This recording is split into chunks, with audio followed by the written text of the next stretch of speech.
It's day 34 of a year facing fear, and today I went and did something which scares me. I don't know if it scares you, but that is I went and signed myself up to a vision board workshop. And that doesn't scare me, of course, but it was about making new friends as an adult. And look, I don't have an issue with going up and chatting to new people at networking events. Yes, I feel nervous like the rest of us, it's normal.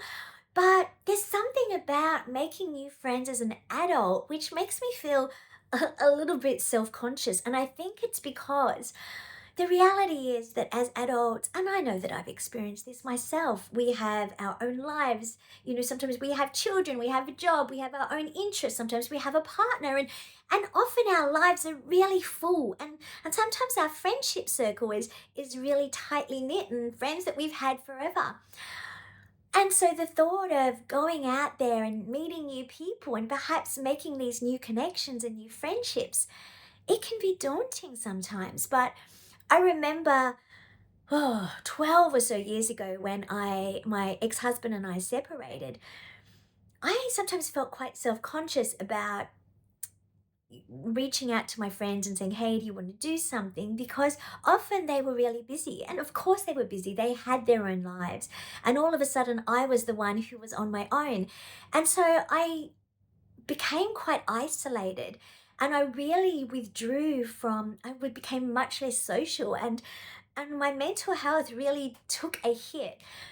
And and we know from the research that loneliness is really, really bad for our health. It's worse for our health than smoking, for goodness sake. And our social connection, the connection we have, not just with our close friends, but with the people around us, it buffers us against stress. It boosts our immune system. It makes us more resilient. It helps us to overcome our fears, which for me right now is obviously very much needed, given that I'm doing a year facing fear. And it helps with not only making us feel more happier, but boosting our mental well-being and our physical well-being. And so this time round, I would love to really stay single and really embrace what it is to be me and really rediscover this relationship with myself that I've pretty much abandoned over the last 6 years. But I don't want to do that alone. I want to do that connected with other wonderful, aligned human beings who share similar values and just people that we can have this connection with. We don't have to do this on our own. We're not supposed to do this on our own. The workshop was um and I've been thinking about doing a vision board because I'm now really thinking about the things that I want for myself and for my family and for my career and for travel and for all of the things that perhaps over the last 6 years I haven't really been doing. So I really want to have that up front and center on my wall so that I could see it every time I wake up and be reminded of this is me, this is what I want. These are the things that make my heart sing. And also, we know based on the research, because of our reticular activating system, what we focus on affects our perspective. It affects what we see in the world. It affects the opportunities that we see. So, vision board isn't just about manifesting and thinking, I want it, so I'm going to get it, because it's bullshit. It doesn't actually work that way.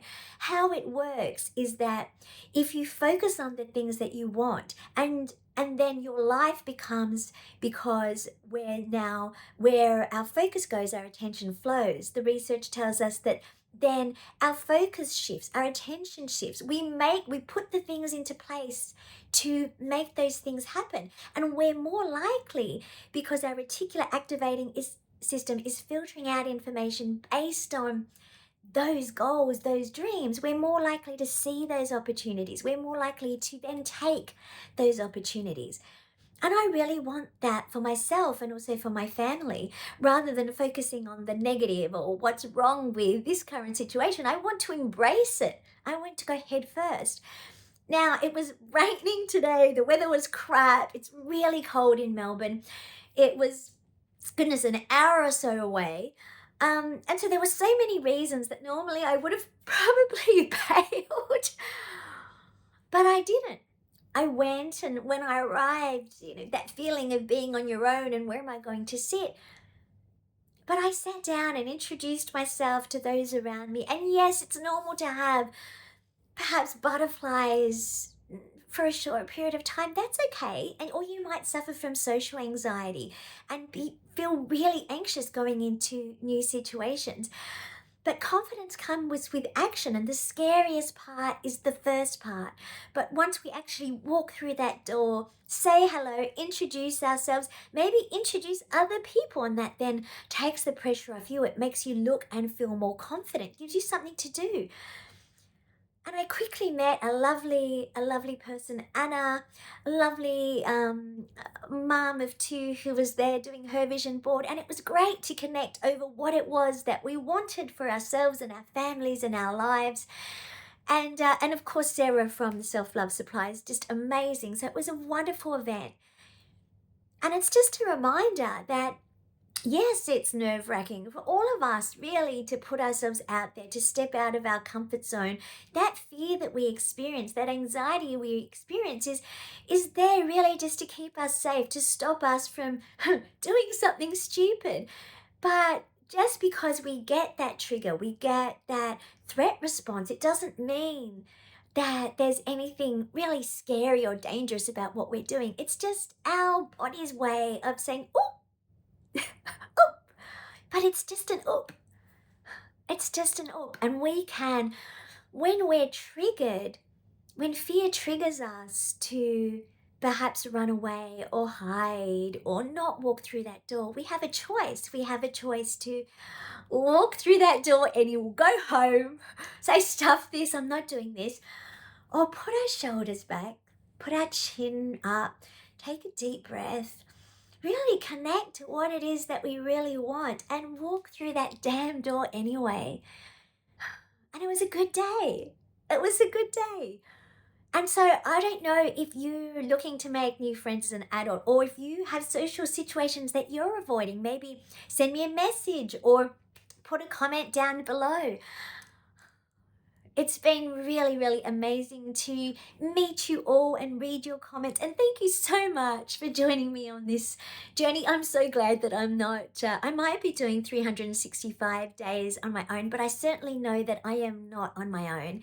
And so I really want to thank you for that. And until next time, I see you, I believe in you, and you have absolutely got this. Mwah.